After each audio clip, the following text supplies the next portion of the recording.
Welcome and happy Friday. Oh, it's going to be a great day, and we have got some great shows lined up for you for today. I'm anxious to talk about it, but I want to make sure that we all understand a couple of things.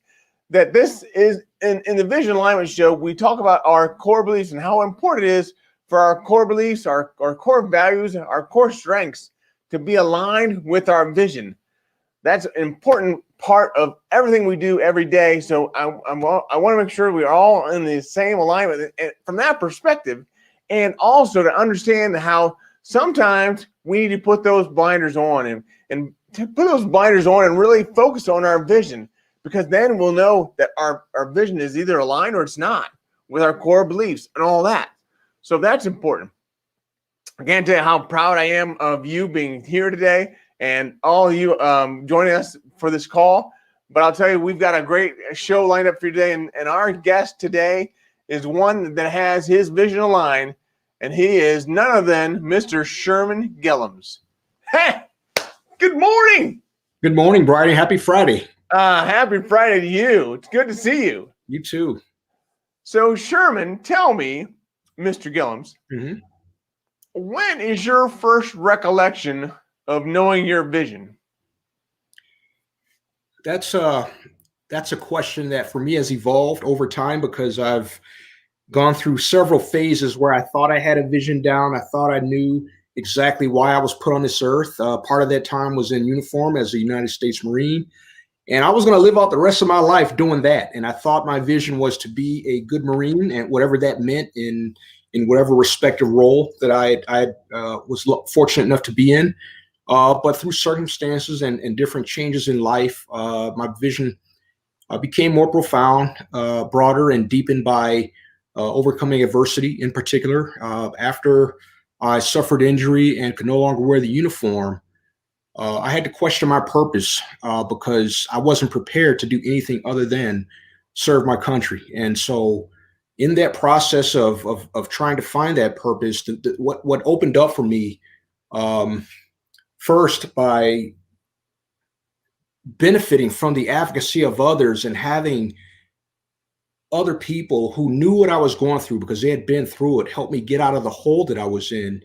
I think my vision opened up at that point. I began to embrace the idea that I was put through this adversity so that I could turn around and be the individual who would help deliver others. And I think that probably was the beginning of what I will come to understand as my lifelong vision, not something that was situational or wrapped around my particular occupation or career, but why I was born, why I was put in this, in this role as a human being. And I think that's the first time it opened up for me is when I came through adversity with the help of others and decided that was going to be what I would do for the rest of my life in some way.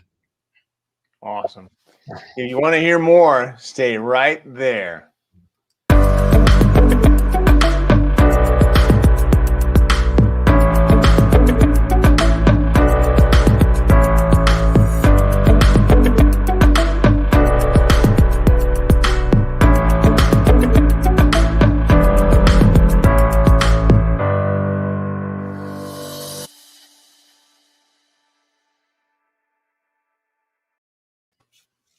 Awesome.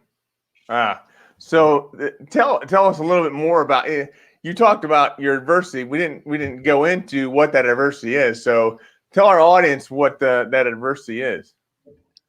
Well, about 17 years ago now, I was stationed at Camp Pendleton in California, the Marine Corps base. And as we were preparing to respond to the 9/11 attacks and go into Afghanistan with my unit, one afternoon I was leaving the base, and I unfortunately got in a pretty bad car accident that left me paralyzed at first from the neck down completely.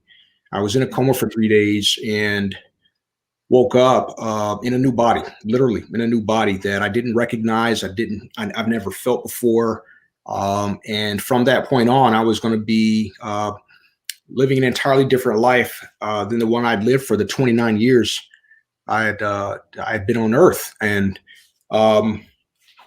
I mean, I could say a lot more about that, but it was, I've gone through so much since that time that I almost look back and can't see myself having lived any other way. I mean, that's the crazy thing about it. It's like, if that hadn't happened, there are a lot of other subsequent events that wouldn't have occurred. One, meeting my current wife, having my youngest son, the job that I have now, the opportunities I've enjoyed, particularly representing people with no voice or the underserved. And that has been a real privilege. So it's hard for me to look back on that experience and think about it as anything other than necessary for me to have walked the road that I've been able to walk. And people ask me the question all the time, would you want to have your sight back if you had a chance? Or so would you want to have your mobility back, your walking and the ability to not be paralyzed? Would you want that back if you could wish it back? So for me, it's kind of a relative question, because the alternative would have been I would have died. So the question for me over these years have been, would I have rather died and taken with that all the abilities that God had given me during the first part of my life, or would I rather live and have to accept my mortality in a different way? So that's kind of how I position that question. Of course, in a perfect world, of course, you'd like to have all of your functions. You'd like to have all the money you want in the world and have everything go swimmingly well, no adversity.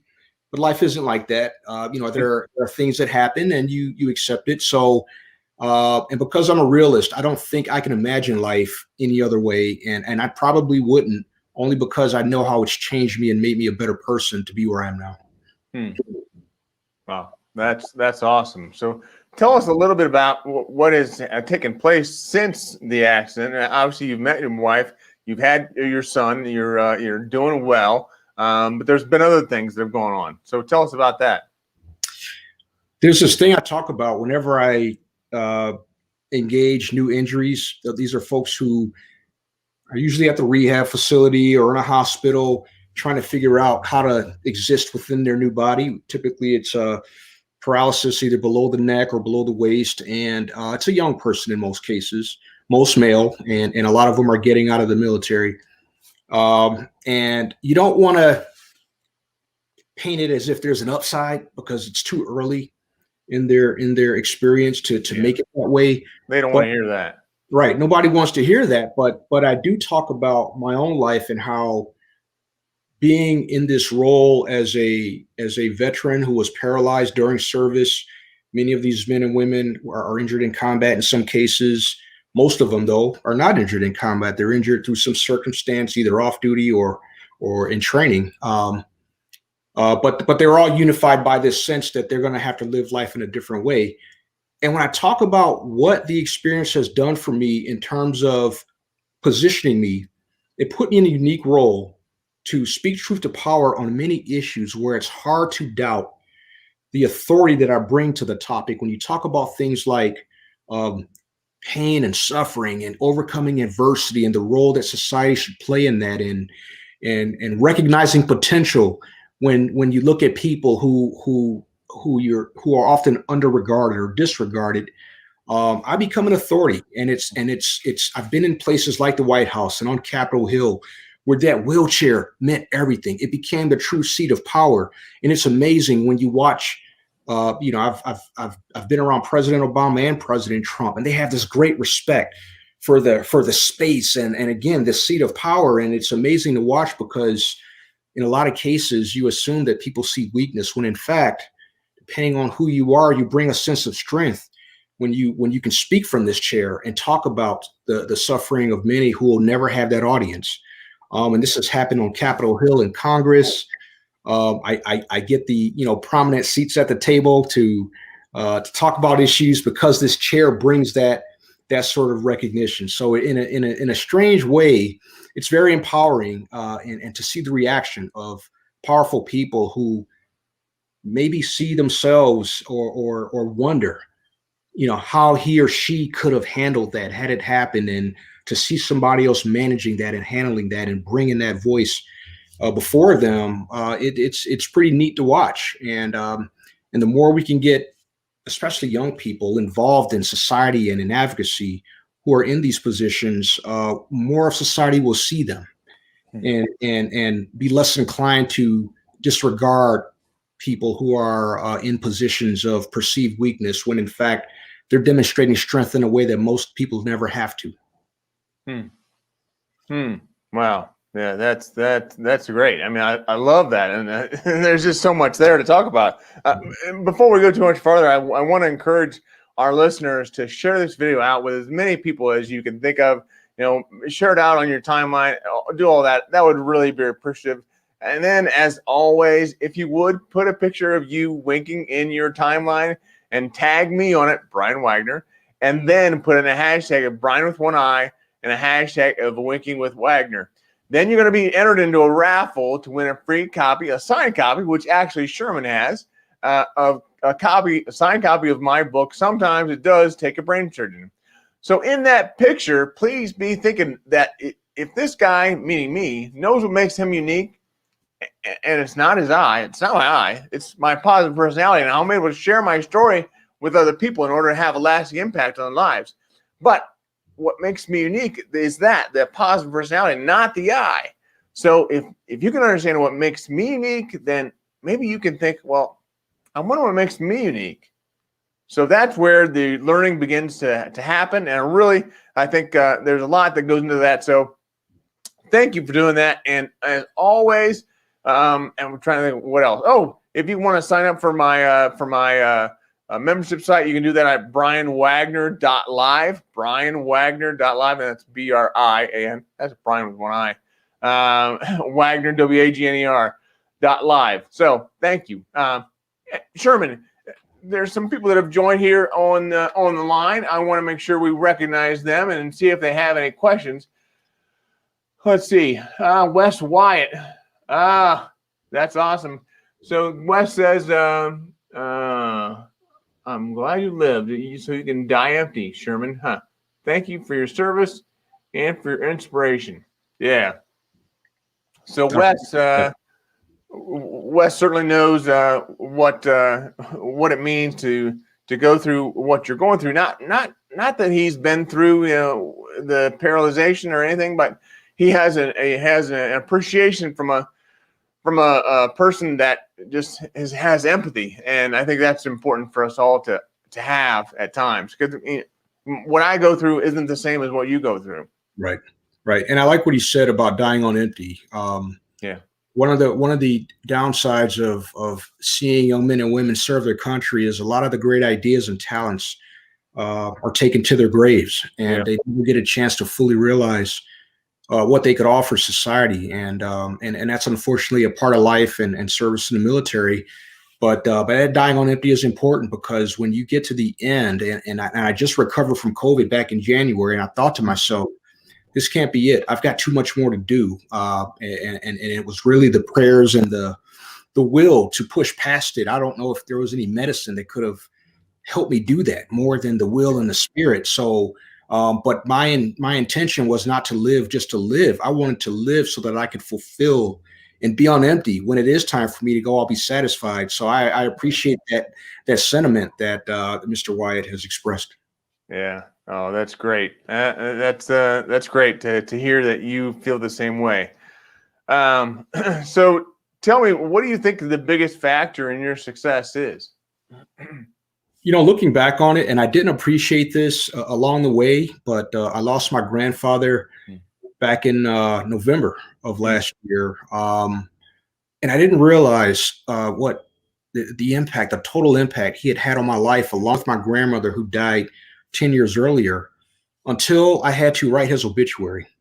And it took me some time because it became an essay of how he colored my life as a Korean War veteran, as a self-made man who left South Carolina and went to New York and Buffalo during the steel industries boom back at that time, Bethlehem Steel and all those automakers that were up there. He worked for GM for 30 years in that role and never complained about anything. I mean, he never made excuses, never seemed to want more than he had, and was very proud of everything he had gotten. And that informed a lot of how I'm raising my kids now. But it also shaped, my values in terms of never complaining, never wondering what life could have been or should have been, or what I'm owed or entitled to. And again, I didn't really realize that until I had to write his obituary, and I was very proud to do that. But it really it put it in my face that this is the man. After losing my father very young, this is the man who I patterned myself after. Even though, if you asked him, and he often said it, I had achieved so much more than he could ever have dreamed. But I don't know if that's true. I think that he made me who I was in many ways, and I wouldn't have gotten there without him. Yeah. Oh, that's great to have a role model like that. Awesome. Yeah, and the fact that I lost him at 90 years, and unfortunately, we weren't able to have a funeral for him because of the COVID and all those things. But I am looking forward to when things finally open up, to having that military burial that he's earned. And I want to wait until the time is optimal to do that, because I want to have a full, I want to just show how much I appreciated that man's life and everything it's meant to me in the right way. Yeah, that'll be a great day for sure. So tell me about some obstacles that you're still trying to overcome. What is it that's still stuck in your way? Wow. We're going through a tough time in this country. A lot of it is brought on by the pandemic, by the isolation. What's gone on politically has revealed a lot about how far we need to go. But a lot of it is in how we listen to each other and how we coexist in a way that doesn't require another's reduction or destruction, or doesn't have to come at a cost to someone else.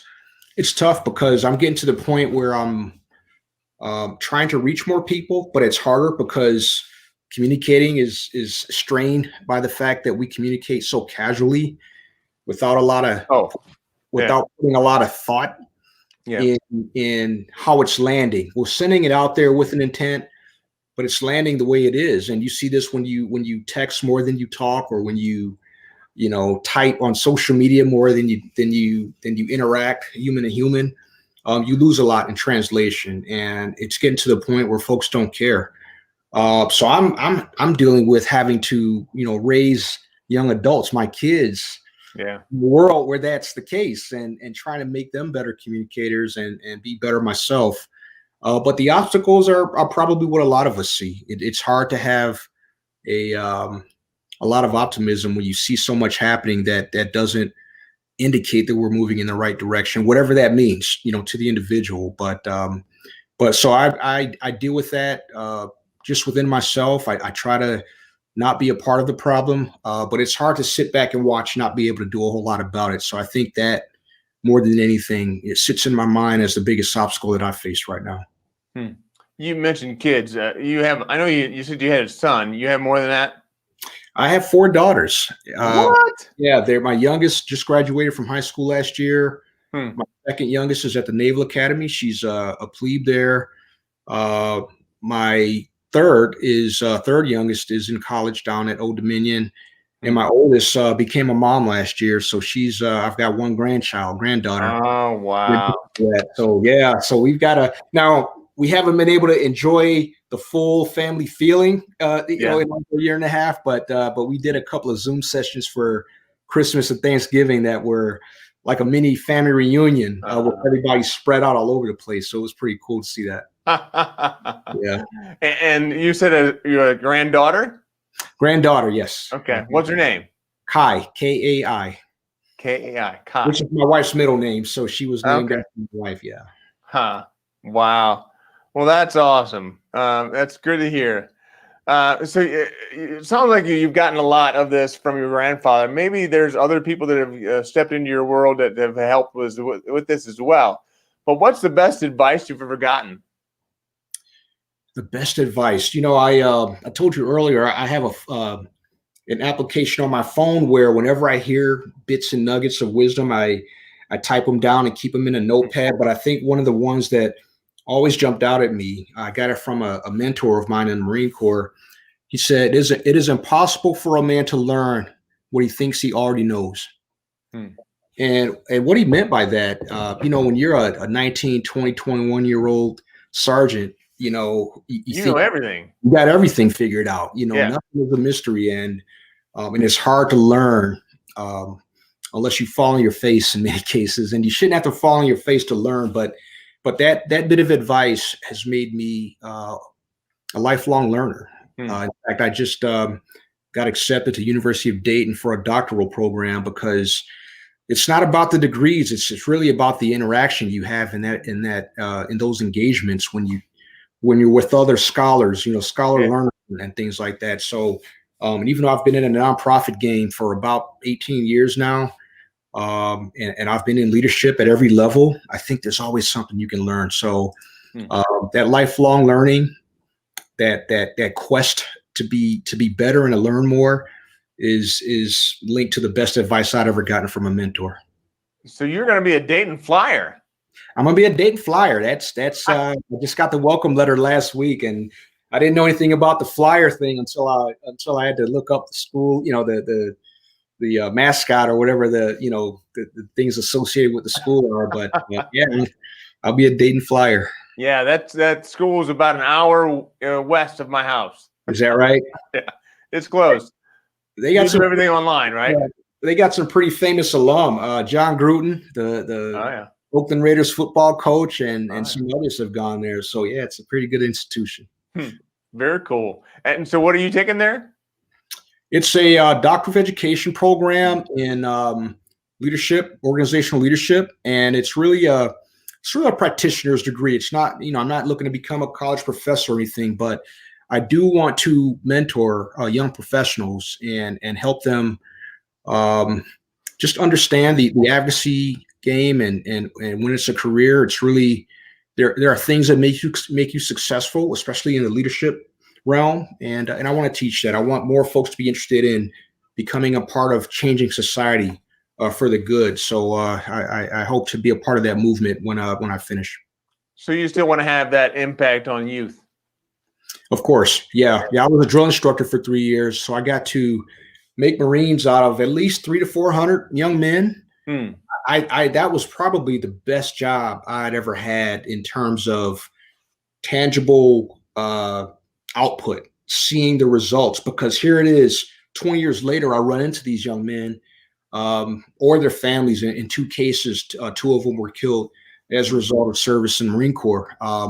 But you get to see the outgrowth from that, and the impact that they have is directly tied to the day they got to Parris Island and stood on footprints. And I was their drill instructor. I was there to, make their life hell at first, but mold them to become, their best as Marines. So, I won't quite get that experience out of this mentorship that I want to do, but it is always great to be involved in the experience and evolution of young people. And I want to continue that. So having that lasting impact is your why for why that was the best job you ever had. Why that was the best job I ever had? Because I know what it meant and felt like to be a recruit myself, and to see my own drill instructors and just want to be so good for them and to not let them down, and then to go back years later and show them, this is what I did with my life. This is what you helped me do. That was very gratifying for me to be on the other end of that. And you just, again, it's just an immediate, you just see the impact from that 3 months when they're there that first day with the long hair and undisciplined, to that last day of the third month when their parents see them for the first time and they're in tears. And in many cases don't recognize their own child because the metamorphosis has been so profound. That's pretty cool. And not, I'm sure it's not always a physical metamorphosis, right? It's it's not even physical. I think in most cases, it's not the physical that makes them Marines. It has nothing to do with their strength, their speed. They're not going to stay, young forever and physically strong forever, but it's really the inner pride that they take in themselves that wasn't apparent when they got there. The way they talk and stand up straighter and look you in the eyes, and all the things that help you become, leaders. I mean, we were building leaders, not just a bunch of Marines, but people who would go on and do greater things in society, maybe in politics or in business or in education. So we're planting seeds, not just for the Marine Corps' purposes, but for society's purposes. Yeah, that's awesome. Does the Marines, and this is probably a silly question, but do you talk differently to a Marine versus talking to me? Yeah, I probably use less profanity. I probably use, the Marine Corps culture is pretty unique, and anybody who's lived with or served in Marines, you understand that it's got its own language. It's a lot of gallows humor, a lot of things that aren't appropriate for mixed company and things like that. But it's the way we deal with hardship that makes us unique, because we almost laugh at our pain in a way that gives us encouragement. We're suffering together, so it really builds a team harmony around adversity and hardship, because we're expected to go into places where it's hard to be. It's just not, we're expected to bring order in places where chaos reigns, and that's hard to do and not stay human. And the way you stay human is to have that engagement with your fellow Marine. So out of that, you develop a certain way of getting through it. And then when you get out of the Marine Corps, it's almost like you're dropped in from another country, because most of society doesn't understand how that society works, that martial culture. But that's been that way for 245 years, I'm sure, since these existed. So I'm guessing I know the answer to this question, but I'm still going to ask it. What do you do, or who helps you to see your blind spots? I like to believe I don't have any, but that's a blind spot in itself, isn't it? Yes. But I think my wife is I credit her with being the one person who knows just about everything about me, including where my blind spots sit. And because she's my companion and life partner, I trust her instincts on that. I trust her, even when I disagree with her, I trust that she's seeing something that I'm not seeing. So I think Tammy, my wife, who is also a veteran, she served in the Army and 18 months in Afghanistan. So she's, I can't hold the Marine Corps thing over her head, because she can come back with her own, her own credentials. But that's great, because she balances me in many ways, and her wisdom is born from her experience as a woman and somebody who has served in uniform. So, but I think she's probably my the keeper of my blind spot management, if you will. That's awesome. This time has just flown by, so we're already past our time, I think. But thank you so much for joining me today and joining us, and more than that, thank you for your service. I appreciate and your wife's. Thank you. That's awesome. So I'm going to wave you off, but I want you to stick around in the green room, and we'll talk a little more afterwards. But I will close out the show, and then I'll be right back. Sounds good. All right. Thank you, Sherman.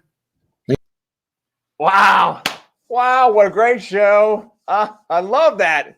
What a great guy. And he is so giving with his time. So looking forward to having more conversations. We didn't even talk much about what he's doing with the National Association of mental illness, but that is an important part of all this. So we're going to get to that in our next show, which is coming up at 11:30 today, 11:30 Eastern, and that is the radical vision for disabilities. So we're going to talk about caregivers. We're going to talk about the NAMI. We're going to talk about the disabilities and all that. So look forward to having you on for that show as well. There's just so much to be thankful for, and I just appreciate you all being on today. And as always, keep one eye on the road.